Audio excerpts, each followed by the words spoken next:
ఎంత పోగొట్టుకున్నారేటి? అదే gold and silver రేట్లు వందే భారత్ ఎక్స్‌ప్రెస్ లాక్కుండా దూసుకుపోతున్నాయి కదా అని, ముందు వెనక ఏమీ ఆలోచించకుండా ఇష్టం వచ్చినట్టు కొని పడేశారు.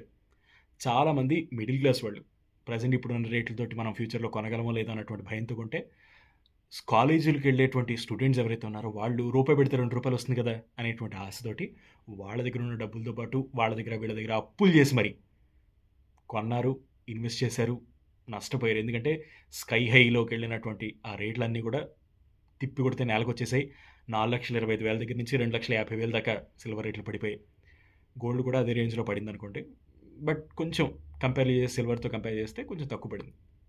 అయితే ఇన్వెస్ట్మెంట్ పర్పస్లో ఎవరైనా కూడా లైక్ షార్ట్ టర్మ్ కానీ లాంగ్ టర్మ్ కానీ ఇన్వెస్ట్మెంట్ పర్పస్లో ఇలాంటి మెటల్స్ మీద ఇన్వెస్ట్ చేసేటప్పుడు వాళ్ళు ఎవరో చెప్పారు సోషల్ మీడియాలో ఇది చూసాం అని కాకుండా, సో జియో పాలిటిక్స్లో మీరు బాగా అబ్జర్వ్ చేసి బయట సిచ్యువేషన్స్ అన్ని అబ్జర్వ్ చేసి ప్రజెంట్ ఇప్పుడు పెరుగుతున్నటువంటి రేట్లు కృత్రిమంగా పెరుగుతున్నాయా లేకపోతే సహజసిద్ధంగా పెరుగుతున్నాయా అనేది మీ అంతటి మీరు అనలైజ్ చేసుకుని దెన్ ఇన్వెస్ట్మెంట్ తీసుకుంటే చాలా బెటర్ అనమాట.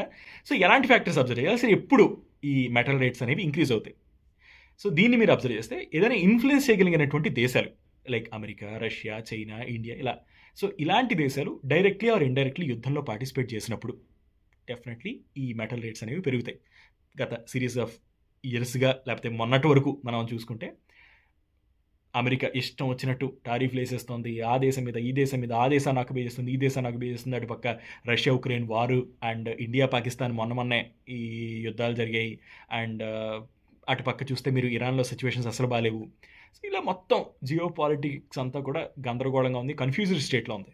సో అలాంటి స్టేట్లో ఉన్నప్పుడు డెఫినెట్లీ అందరూ కూడా ఒక సేఫెస్ట్ ఆప్షన్ చూస్తారు కాబట్టి సేఫెస్ట్ ఆప్షన్స్లో ఈ గోల్డ్, సిల్వర్ కూడా సేఫెస్ట్ ఆప్షన్స్ అనమాట. అందుకే అందరూ దీని మీద ఇన్వెస్ట్ చేస్తూ ఉంటారు.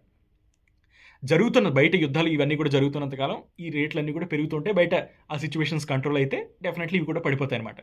అండ్ సెకండ్ వన్ వచ్చేసి డాలర్ వాల్యూ ఎప్పుడైతే పడిపోతుందో డెఫినెట్లీ ఈ ప్రైస్ అనేవి పెరిగిపోతుంటాయి. ఎందుకంటే బయట గ్లోబల్ వాణిజ్యం అంతా కూడా దాని మీద డాలర్ మీద జరుగుతుంది.